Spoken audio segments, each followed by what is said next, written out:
Okay, this is the continuation for MAC 1105, section 2.2 in My Open Math. We're working on models and applications, and we continue now with a growth problem that I began in the last video. And this had to do with the age of cars. We had labeled our I believe we got this far in the problem where we identified what was the average age of the car when the observation began. That came from this first statement. Average age of the cars when the observation of ages began was in 2014, and at that time, cars were 11.3 years old on the average. We were told that they are jumping with respect to their average age by increments of 0.2 years per year. And if this trend continues, how many years after 2014 will the average age jump from the initial 11.3 to 12.3? And in which year will this occur? Okay, so we have to answer those things at the end.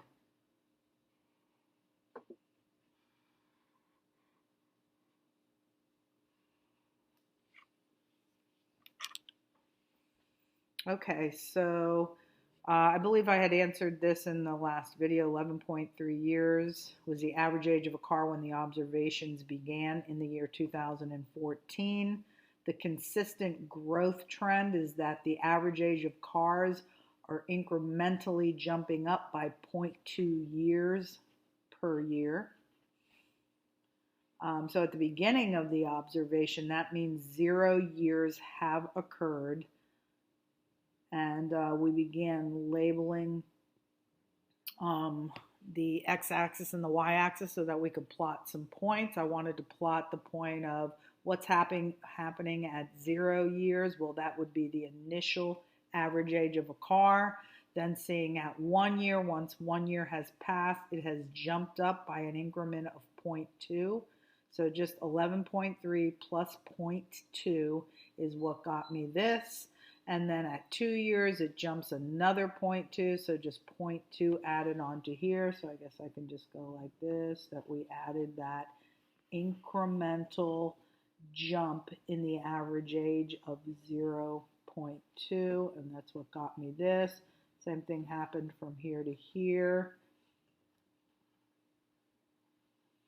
Now there is a formula that will demonstrate this, and I will talk about that, but with respect to plotting these points, I have put a number of years that have transpired since the observation of average ages of cars has begun. This is 0 years, 1 year. I'm not putting every single number in just because they'll all be crammed together, but this is 1, 2, 3, 4, 5, 6, 7, 8, 9, 10, 11, goes up to 12. Then you're jumping on, with respect to the average age of a car, it's jumping in increments of 0.2. So 11.3, 11.5, 11.7, and you could just keep going up, 11.9. But just so that you can see that when the jump, the consistent growth trend, as we have called it, when that consistent growth trend is a positive number, you're going to see that it is a group of points that climbs incrementally. They will have a linear relationship. So in other words, the dots are going to the points, or the data points are going to form a line. And that particular line is going to climb upward and to the right, which is known as growth. When it is rising as you scan the line from left to right. You can see that when you plot these points. At 0 years of age in this experiment, the average age of a car was 11.3, which is represented by that point. This also represents the y-intercept. Any point on the y-axis is called a y-intercept. We will be writing the equation of the line that I'm about to plot. And I want you to know that in the formula, y-intercept is represented by the letter B. And you're going to remember seeing this because it's brought up in several classes even below this one.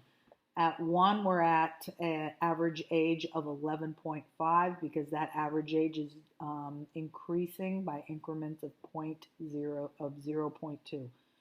Okay, so at 1, we're at 11.5, and at 2 years, we've jumped yet another 0.2 in our average age. So at 2, we're at 11.7, and you can just see that there is a linear trend, that this particular line is climbing upward and to the right. This is known as a rising line, or what we consider a growth trend. It is growing rather than declining, because if it was a decreasing line, it would be going down, and that represents decline. But when it is rising, the line represents growth. So the difference between this example and the one that I'm going to do after this. Okay, so we have a consistent rate of increase. It is incrementally increasing by 0.2 each year. This actually represents the slope of the line. That is represented by the letter N, if you recall the slope-intercept form for the equation of a line.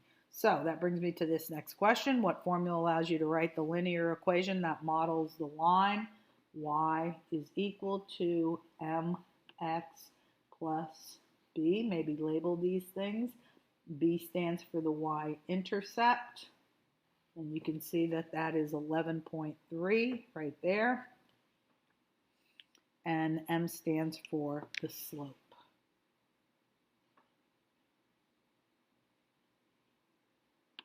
And that's the consistent incremental change that is happening each year, and in this particular problem is 0.2. So if we were to write the equation that models this line, it would be, for slope, 0.2 times x plus that y-intercept, which is 11.3 years of age. That was the average age when this experiment began, when this observation began. Use the linear equation to solve the problem. When 12.3 years is plugged in for the appropriate variable, you can then solve for the x value that's associated with 12.3 years. So the 12.3 years that is being mentioned right here, 12.3 years stands for what the average age of a car is. And they want to know, how many years is that going to take?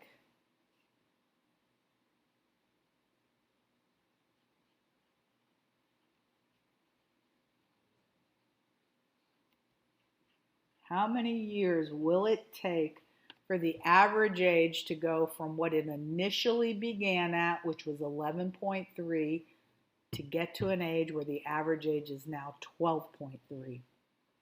So I want you to remember that this average age, look at, that's the title along the y-axis. Therefore, this represents, and I guess I should put this here, this represents the y variable, because once again, they are talking about the age of a car. We are talking about the average age. So that means in this equation that you're using, y is equal to 0.2x plus 11.3. You would be putting this 12.3 right in here, and then solving for x. So to solve this equation, you would move the positive 11.3 to the other side, at which point it would be negative 11.3. 12.3 minus 11.3 is 1. That'll be equal to 0.2x. And then I'm going to divide by 0.2 on both sides. and I come up with the answer x is equal to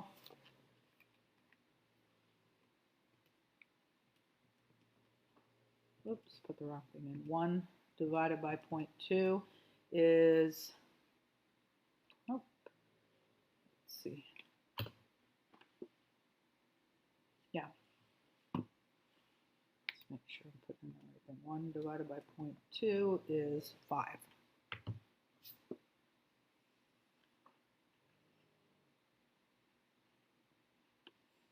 Okay, so what this means in the problem is that for the average age of a car to go from 11.3 to 12.3, it's going to take 5 years. Okay, so on the graph, if you were to, try and put this on your graph, I mean, I only put a number every 2 notches, so this is kind of a little bit off, but if I was to try and plot this now, I would have to go out to 5, and then 12.3 would be up here.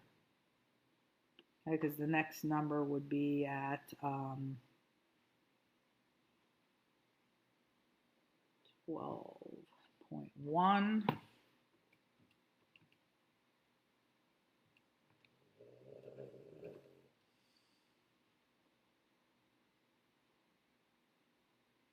And then the next one would be at 12.3. So what this is that it's just part of the line if you want to try and draw it. I mean, you're getting this answer from your equation, but you should also be able to draw these. So at 5, what would happen here? I mean, my graph is a little bit off, but you would have a point here of 5, 12.3. And we saw that just by, using this equation. Okay, so we found out that at 12.3, we subtracted the 11.3, we got 1, and then we divided both sides by 0.2, which tells us that it's going to take 5 years for the average age of a car to go from 11.3 to 12.3. Okay, let's see what we have on the next page. We have a decline problem. And all that's going to happen here is when you are declining at a consistent rate per year. In the last problem, it was growing. The data set was growing at a consistent rate of 0.2 per year. In this problem, it's growing. It's going to be declining, and this would be a perfect example of this would be a depreciation problem where you've bought a car and it's depreciating in value. That'll give us an opportunity to look at consistent decline. So this problem is similar to the last one, except there's a consistent decline rather than consistent growth. What does this tell you about the sign of the slope? Well, if you have consistent decline, the slope is going to be negative rather than positive. In my last problem, the slope was positive, and that slope was 0.2. Okay, so write the formula that models the car's value in dollars after X years.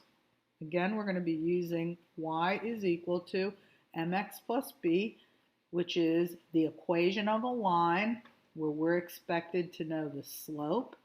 And the slope would be that consistent change that is happening.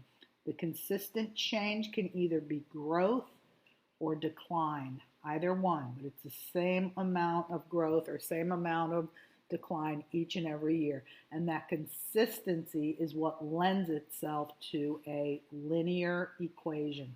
Linear equation has a slope and a y-intercept. In this particular problem, those two values would be, the slope would be that it's depreciating. Depreciating means declining by $3,000 per year. So we give an example of that or show that it's decline by putting a negative in front of it. It's making the original value go down. consistently by $3,000 every year, where X will represent the number of years, and this will represent the value, present value of the car. Okay. Plus, we have to talk about the price that the car began at. The y-intercept is the beginning point. On a graph, it looks like a point right on the y-axis, but it really represents, at the time these observations began, what was the original price of the car, which was $24,000. Okay, so that's the equation we're going to use. What is the car's value at 0 years? Well, that would be just plugging in 0 for X. It represents what's going on at the beginning, although we already know that originally, or at the beginning, the car was $24,000, and that's exactly what you're getting here. 0 times negative 3,000 is 0. 0 plus 24,000 is 24,000, the original price of the car. This is before any years have transpired. Use the formula from part A to determine after how many years the car's value will be 9,000. Well, just understanding what each variable stands for will help you to get this 9,000 in the proper place. It stands for the value of the car. How long does it take for it to drop from 24,000 to 9,000? So this 9,000 goes right here where the Y is. We are dropping by 3,000, or depreciating by 3,000 per year. This is the number of years. And we started at that original price of 24,000. So if you wanted to solve this for how many years does it take, being that it's dropping or depreciating by 3,000 per year, we can do that just by solving for X. So we're going to bring this over here. This will be 24,000, so this is no longer here. And it'll just be 9 minus 24, and that will give us negative 15,000.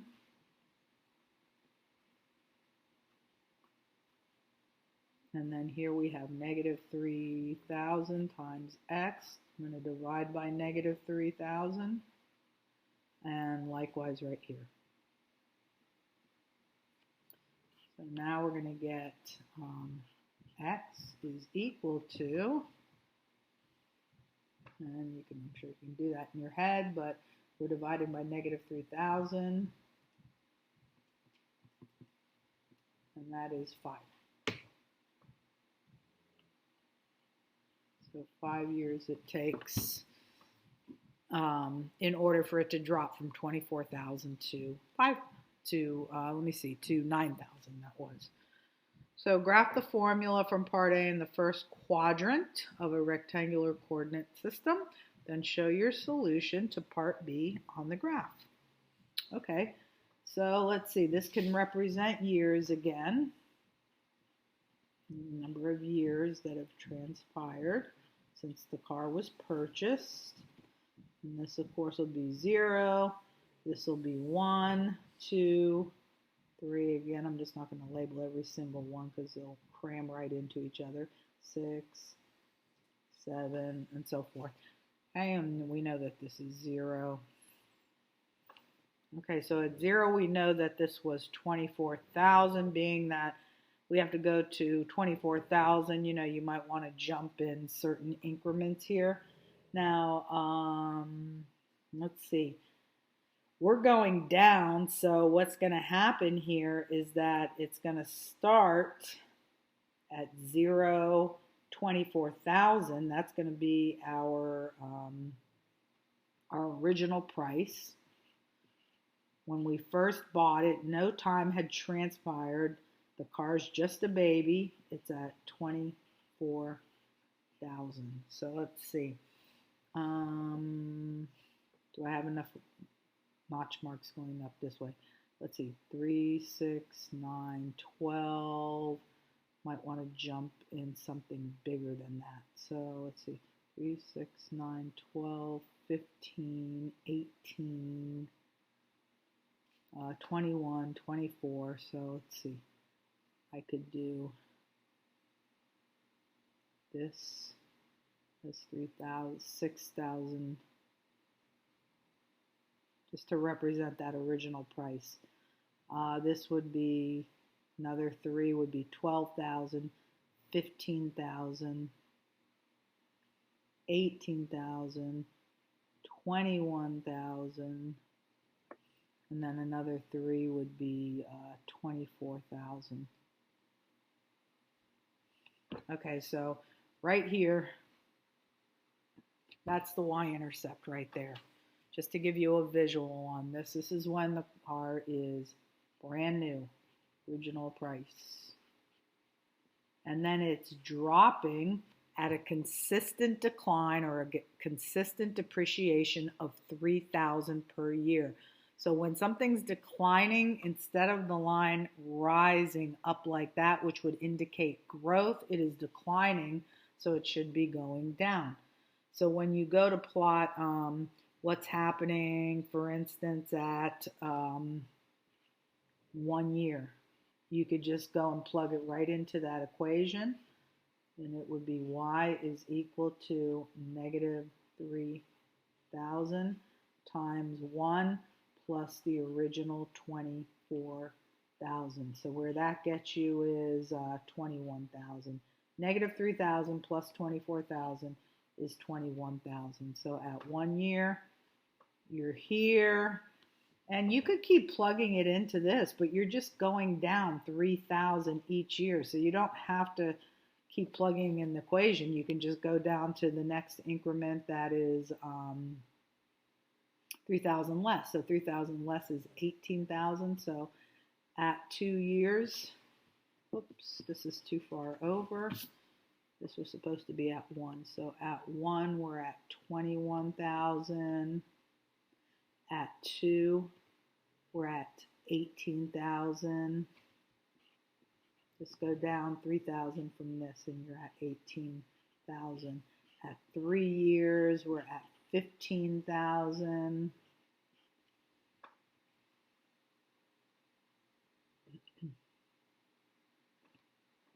At 4 years, if we go down another 3,000, and at 5 years, we go down another 3,000, which we already knew from the answer that we got here. At 5 years is because we got that answer of 5 years because we plugged in 9,000. And so that makes sense here. And they were being asked to show this.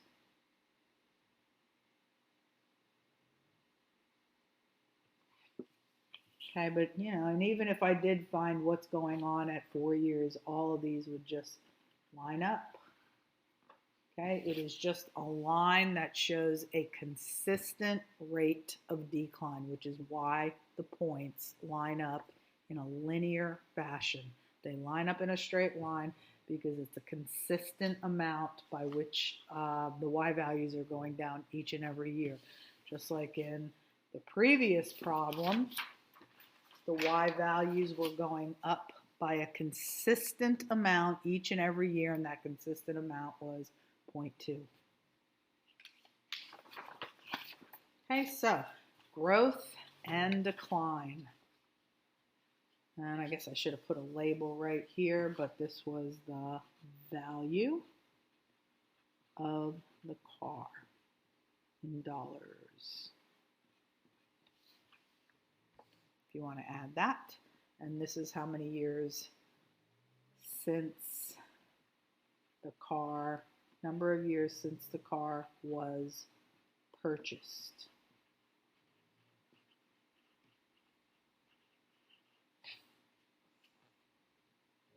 Okay, moving on.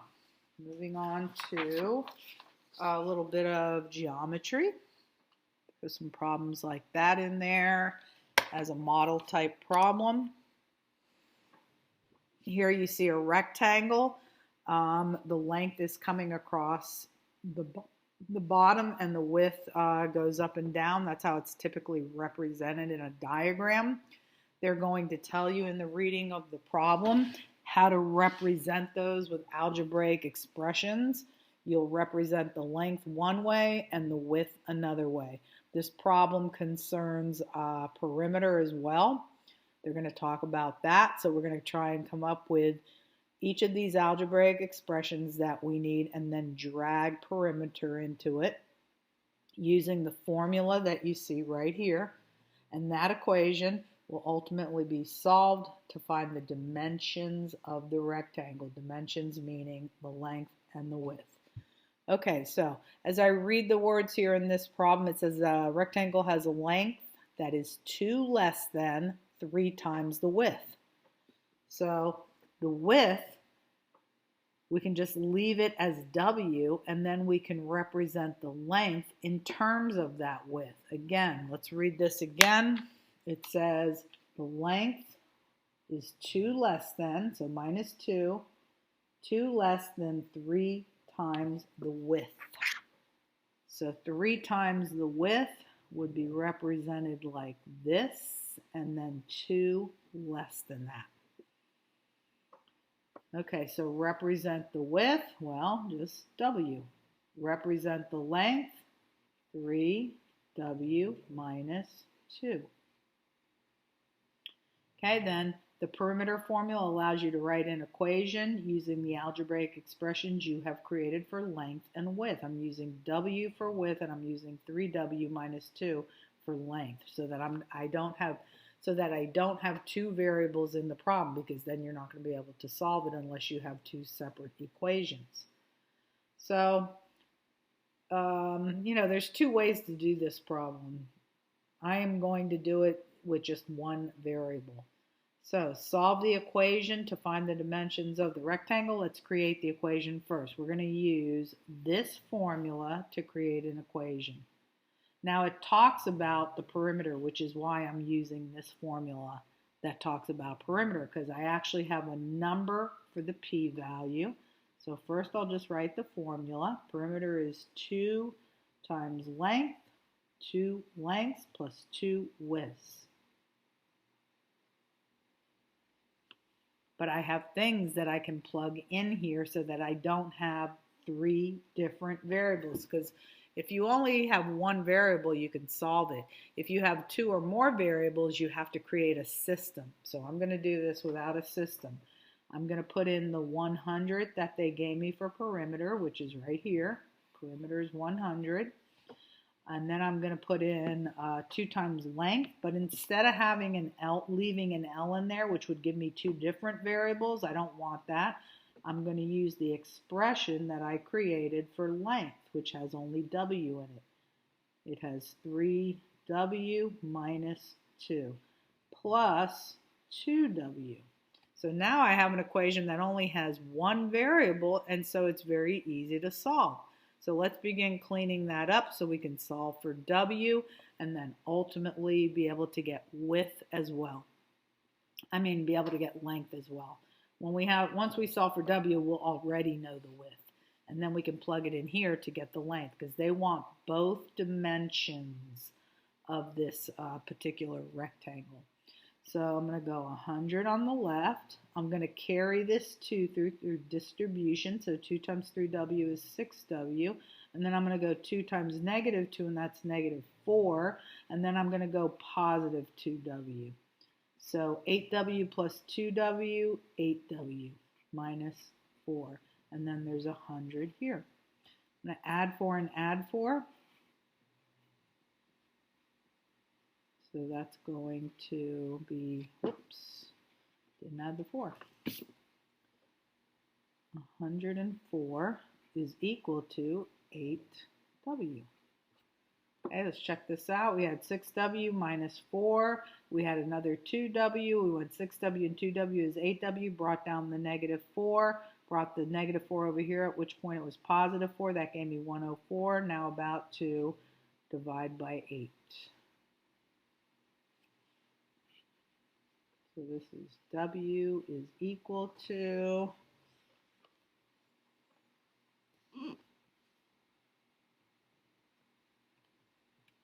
104 104 divided by 8, and we have 13. Okay, so right now we know that the width is 13, so that is one of the dimensions. And then the length is represented as 3 times the width minus 2. So 3 times 13 is 39. 39 take away 2 is 37. Okay, so the width is 13 and the length is 37. Okay, so your first problem where we are using a formula. It just happens to be a geometry formula. Okay, moving to more formulas. Formulas typically have more than one variable, and you are trying to isolate a specific variable. So we have some more formulas down here. You're being asked to solve for P. That means you're trying to isolate P. Bring everything to the opposite side that the P is on. So first I'm looking at this and I'm noticing that there is a P in this term as well as this term, and that is a specific problem situation for students. They seem to get like confused, which is why I threw it in here. If I just put P in one place in the entire equation, then that's easy because students can very easily isolate for P, but when it appears in two different terms and you're trying to isolate it, you have to factor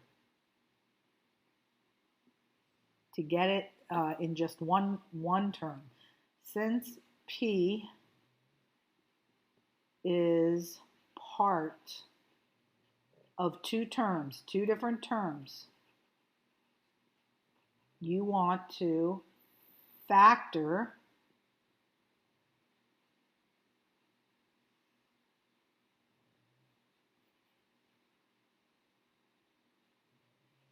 in an attempt to isolate it. The first thing you're going to do is factor.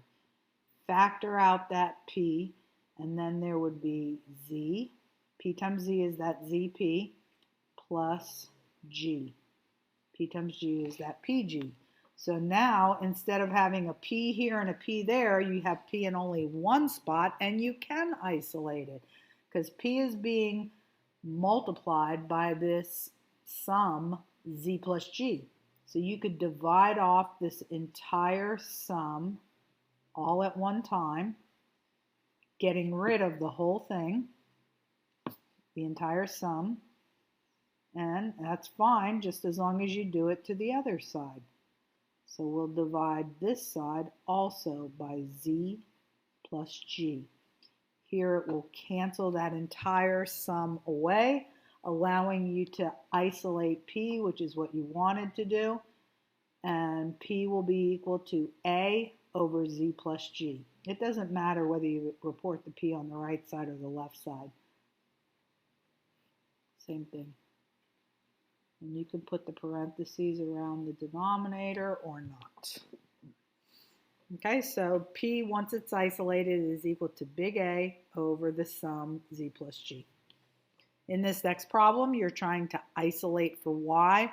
Y does occur in just one term, and so you can go right about the business of isolating it. However, it does have a power on it, so we're going to have to get rid of that at the end. But as far as getting rid of this X, it's part of a product, so we could just make it go away by dividing it right off of that product.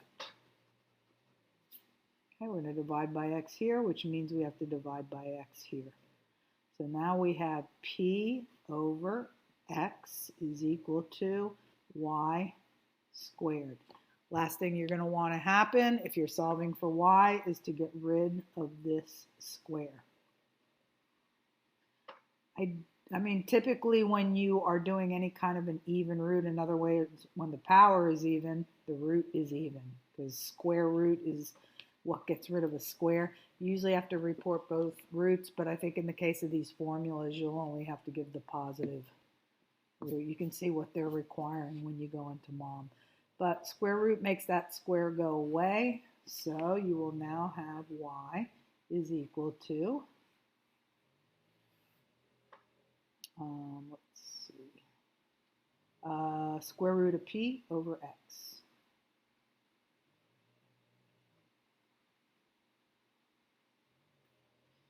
Now, if they force you to rationalize your answer, that means like no radicals in the denominator, then you'll have to go like this. They may allow you to keep it right here since you're just working with formulas, but if they make you simplify your answers by rationalizing the denominator, then you'd have to multiply the bottom as well as the top by square root of x, and that will give you a more simplified version of square root of p over square root of x. It'll give you p times x.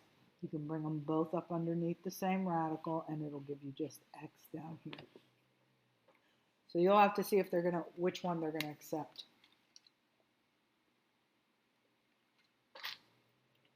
Okay. Now moving to part C, where you're going to have to be solving for t subscript 2, the t with the little 2 hanging off the bottom.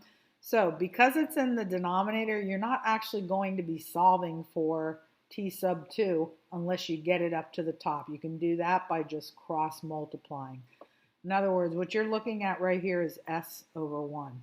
You can cross multiply this way, and that'll cause everything that's in the denominator, m times t sub 1 minus t sub 2, it'll swing right up here and be right next to the s. So it'll look like this. It'll be s times m times t sub 1 minus t sub 2. That's when you cross multiply this way. When you cross multiply this way, it'll just be 1 times h. So you're swinging all of this right up into the numerator, right alongside of the s. And going the other way, it's just 1 times h is h. But now you have the t sub 1 and t sub 2 up at the top. Remember that you're trying to isolate for t sub 2, so let's get it out of parentheses. So it's big S, little m, times t sub 1.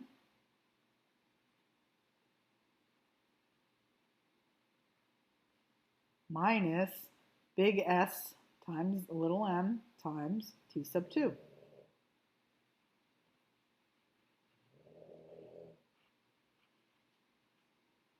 Okay, let's focus on the fact that we are trying to isolate for t sub 2. So let's continue that right up here. I'm going to try and get this term by itself by moving this to the other side. It's going to come over here. So if it's positive s times m times t sub 1, when it comes over here to where the h is, over to the right-hand side, it'll be negative s times m times t sub 1. So let me get two sides of an equation going. Let's keep this answer up here. Maybe not make this so big. So I could have some room to write. Okay. A little bit better. Okay, so let's see. I'm going to have an h on this side. I am bringing the sm t sub 1 over to where the h is, which is going to make it negative. So s times m times t sub 1. And I'm leaving the negative s times m times t sub 2 on the other side. Keeping my head on the fact that I am trying to solve for t sub 2. So I'm going to divide. This is all being multiplied together, so all I have to do is divide those things right off of t sub 2. Likewise over here. Okay, so this would cancel with this, leaving me with t sub 2. And if I split this up, I would have h over s times m. And that negative that's right here, you can just float it up to the top, or you can leave it in the bottom. They just typically float it up to the top. And then here you would have negative divided by negative, which would turn this into a positive. But you have s sub m T sub 1 divided by S sub m. Again, the negative is gone because negative divided by negative is positive. This also cancels. So in the end, you could write your answer like this. H over S times m minus T sub 1 is equal to T sub 2. Okay, moving to the last problem. Formula that is used in a lot of classes because it applies to a lot of different biology, chemistry, zoology, all kinds of things that we do in the sciences and mathematics.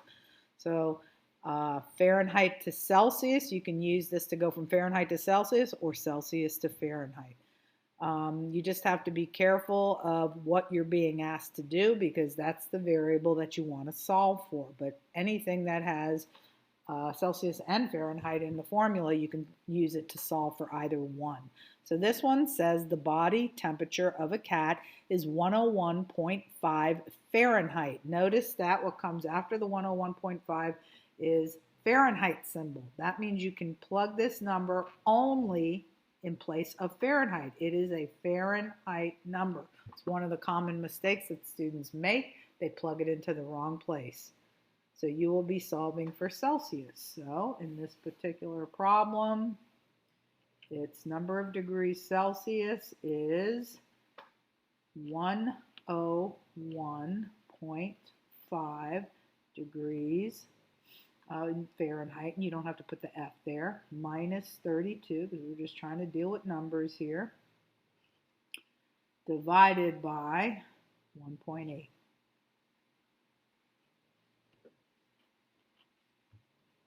Okay, so number of degrees Celsius is 101.5 minus 32 is 69.5 divided by 1.8. You do the subtraction first and then you divide by the 1.8. So I'm going to round this off to just, you can round it off to whatever they ask you to round it off to. So 38.6 degrees Celsius. We went from Fahrenheit of 101.5 to degrees Celsius, which was 38.6. Okay, that concludes the examples for section 2.2, models and applications in My Open Math.